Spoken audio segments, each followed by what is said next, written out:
Boire un verre seul et te célébrer. Quand est-ce que tu vas te célébrer? Finalement, dans la vie, on a tous des victoires, des moments importants, mais on n'a pas toujours le bon entourage, les bons amis, les personnes avec qui célébrer certaines victoires, certains moments de joie. Et on se refuse un peu cette auto-célébration. C'est malaisant, hein, te dire que tu vas aller dans un lieu public, commander un verre et trinquer à ta santé.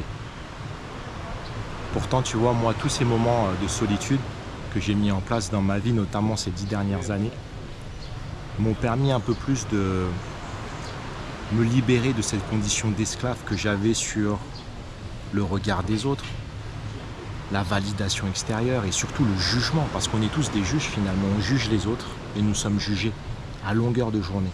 Et pour certains, ça conditionne leur vie, ça conditionne ce qu'ils font.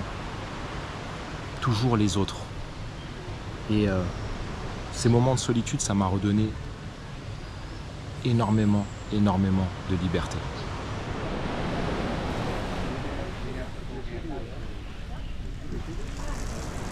Je te présente ma commande. Alors j'étais un petit peu perdu dans le menu parce que le menu, en fait, il y a plus de choix de cocktails, de vins, de bières, etc. que de nourriture. Donc j'ai tout simplement demandé conseil au serveur qui m'a dit « Prends le cocktail du jour à base de mangue ». Donc je vais tout de suite le tester. Je trinque bien évidemment à ta santé, mais je trinque à ma santé.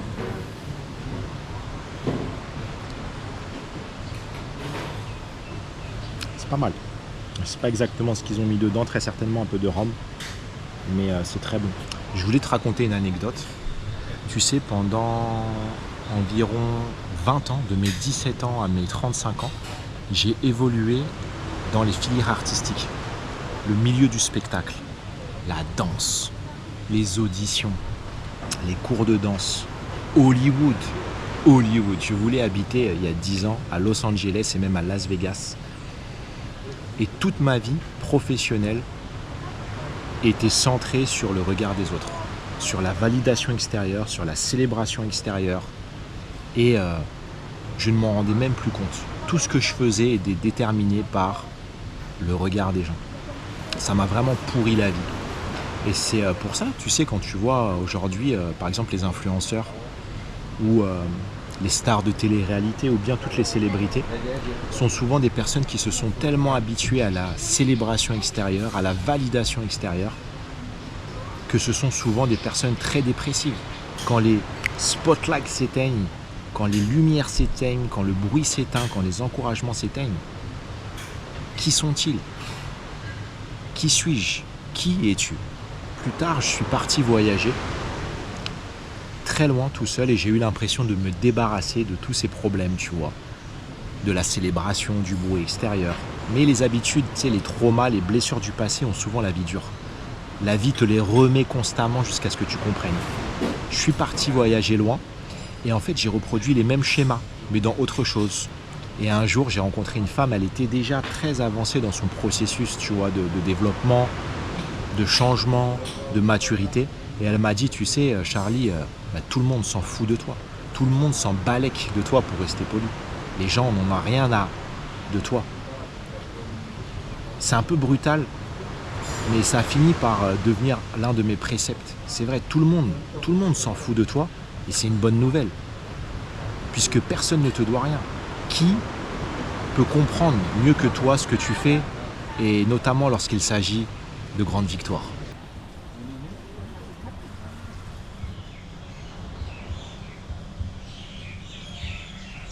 Quand tu y penses, on a tous des victoires dans la vie. Parfois, c'est des grosses victoires, c'est des choses assez personnelles qui nous tiennent à cœur. Et toutes ces victoires, finalement, elles sont articulées autour de micro-victoires. Tu sais, c'est tout le processus qui te permet d'arriver d'un point A à un point B. Voilà, tu veux quitter ton travail pour recommencer une nouvelle vie. Tu veux quitter ton partenaire pour changer de cap. Parfois, c'est monter une structure, tu vois, un restaurant, une association. Parfois, c'est juste partir voyager. Parce que tu as un voyage qui te fait rêver, par exemple, traverser l'Asie du Sud-Est ou venir en Thaïlande. Et toutes ces victoires, j'ai remarqué que on a envie de les crier, tu vois, à tout le monde. On a envie de les partager sur nos réseaux. On a envie que, quelque part, les gens nous célèbrent avant même qu'on soit arrivé. Et c'est très dangereux. As-tu remarqué parfois, lorsque tu es sur le processus d'un projet, tu vas en parler aux autres. Tu vas dire, voilà, là, j'ai posé ma démission parce que je veux faire ce voyage de 6 mois en Asie du Sud-Est qui m'a toujours fait rêver.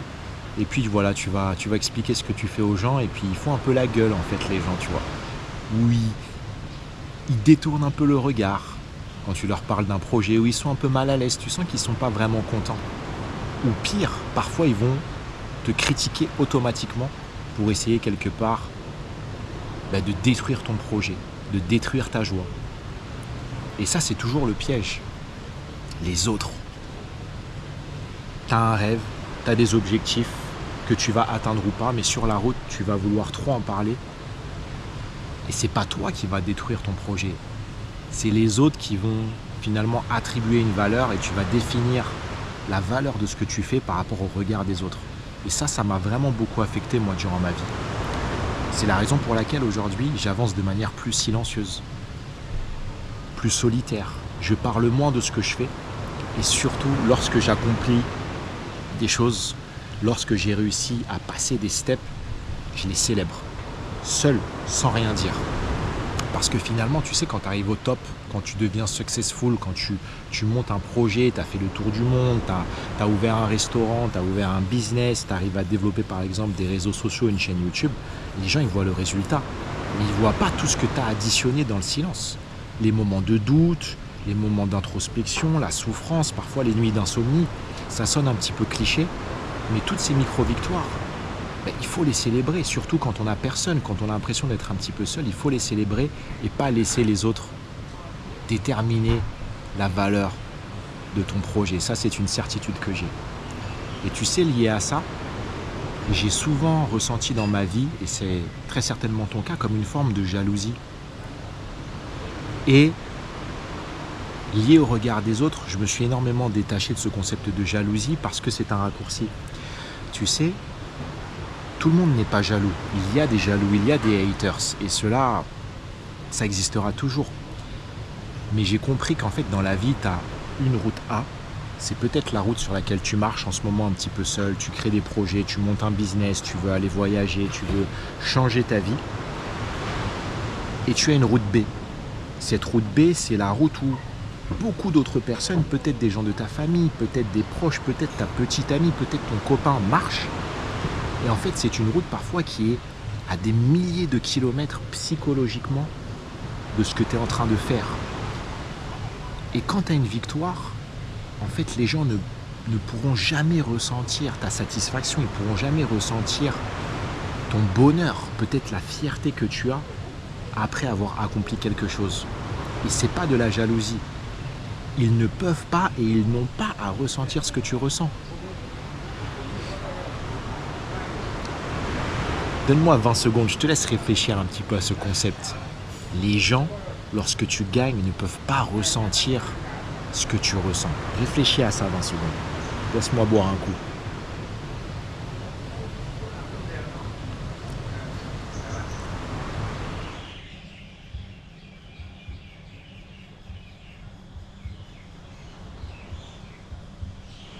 Aller dans les lieux un petit peu comme ça, chic, élégants, les lieux qui ont du cachet, c'est une chose qui m'a vraiment permis seul de visualiser la vie que je voulais. Pas ma vie de millionnaire à Dubaï ou ma vie de millionnaire en Thaïlande ou mon quotidien de star à Los Angeles. Non, non. C'est plus accepter que tu as le droit de t'accorder de la valeur. en allant dans des endroits stylés que tu aimes. Tu vois, cet endroit, il est magnifique et je ne suis pas millionnaire, mais je m'accorde ces moments-là. Tu vois, ça me fait énormément de bien et ça me permet finalement de garder mon rêve en vie, même si aujourd'hui j'ai la chance de vivre mon rêve, et d'absorber l'énergie de ce genre de lieu. Et c'est quelque chose qui est très puissant quand tu le fais sur 5-10 ans. Tu crées finalement ta vie de rêve, tu crées ce que tu veux sans t'en rendre compte puisque tu fréquentes des lieux, tu t'autorises à faire des célébrations comme celle-ci et un jour tu vas te réveiller, tu vas te dire mais en fait ça y est, j'ai ma baraque peut-être à la campagne avec mon petit coin de paradis, peut-être que j'ai cette vie de digital nomade dont je rêvais, peut-être que j'ai monté cette entreprise et que je me suis installé à Dubaï, je ne connais pas ton rêve, mais absorber et visualiser le type de vie qu'on veut, c'est très important. J'ai toujours été fasciné par ces personnes qui arrivent sans pression, tu sais, ils rentrent quelque part, le regard droit, ils se posent au bar, au resto, ils ne regardent personne, ils mangent et ils ont l'air tellement à l'aise avec eux-mêmes, c'est inspirant. Et de plus en plus, j'arrive à me diriger vers ça, à me détacher de ce que les autres pensent, à arriver à être tranquille et être ancré avec moi-même. Et la puissance de ça, c'est que une personne bien avec elle-même en moment de solitude choisie, ça dégage, comme je l'ai dit, quelque chose de très stable. Les gens bien avec eux-mêmes, en fait, ils arrivent déjà avec quelque chose. C'est eux-mêmes, ils arrivent avec leur propre personne. Et ils ne dégagent pas ce manque que beaucoup de gens ont. Tu sais, les hommes qui quémandent, ils veulent toujours être avec une femme. Oui, t'as pas un Instagram, t'as pas quelque chose, je le comprends. Ou ces femmes qui sont vachement sur la défensive aussi parce qu'elles ont peur des agresseurs, je le comprends. Mais cette énergie négative n'est pas très attirante. Quand tu es seul, bien avec toi-même, ben, tu es très magnétique finalement. Tu vois, tu vas comprendre, si tu as voyagé seul, si tu as été habitué à faire des choses seul et que tu es bien avec toi-même, t'attires parfois des opportunités, parfois même un inconnu qui te parle, parfois des gens qui vont te payer un verre ou parfois ils vont t'inviter à visiter un lieu à l'étranger et ça m'est énormément arrivé.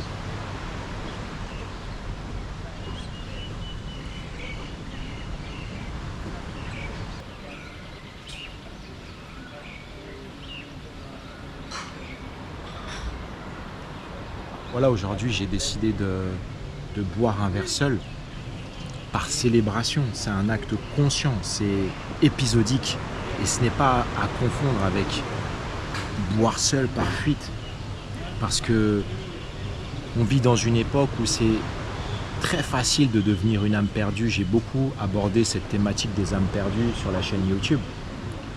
L'âme perdue, c'est quand tu as des moments durs dans ta vie, tu perds ton cap, tu perds ta direction et on peut tous devenir une âme perdue à cause de choses difficiles. Et on peut très vite chercher à combler le vide intérieur par des addictions, comme la pornographie, la drogue et aussi l'alcool. Et on peut se mettre à boire par fuite. On peut se mettre à quitter son pays par fuite. On peut se mettre à quitter son travail par fuite. Et c'est pas la même chose. Boire un verre seul, c'est une célébration, c'est quelque chose d'heureux. C'est quelque chose qui célèbre une forme de joie. Et ce n'est pas boire seul par fuite. Ce sont deux concepts différents. Et je pourrais développer sur le sujet des addictions, de la solitude subie et des choix par fuite, parce que ce sont d'autres thématiques. En tout cas, si tu souhaites aller plus loin sur les thématiques de la reconstruction, de la solitude, si la solitude t'intéresse, ou bien du repositionnement, je propose des appels de clarté, c'est en premier lien dans la description. Laisse-moi boire un coup encore.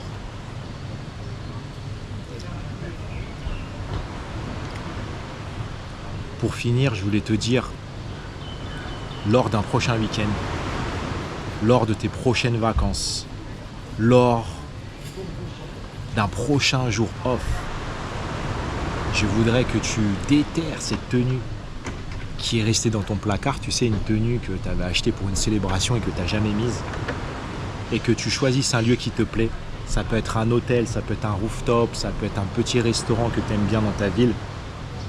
Si tu as besoin de prendre un train parce que tu as peur d'être grillé par des gens qui te jugeraient, ben prends un train et va à Marseille, va dans une autre ville, va à l'autre bout du monde si tu as la possibilité.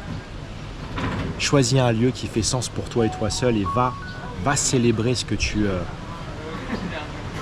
tu as refusé de célébrer dans le passé ou peut-être que d'autres n'ont pas pu célébrer pour toi. Ou parfois les gens ont un peu brisé ton projet et t'as abandonné.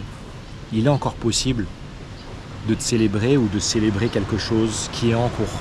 Je connais pas tes projets, mais on a tous des mini-victoires et c'est important de les célébrer. Tu célèbres finalement la brique que tu as posée et ça te donnera la motivation, ça te poussera à construire la suite finalement pour poser la deuxième brique jusqu'à avoir ce château, tu vois, ce business, ce projet de voyage, ce projet de reconversion, ce projet de guérison que tu as. On a tous quelque chose à fêter. Voilà, je te laisse vraiment réfléchir à tout ça.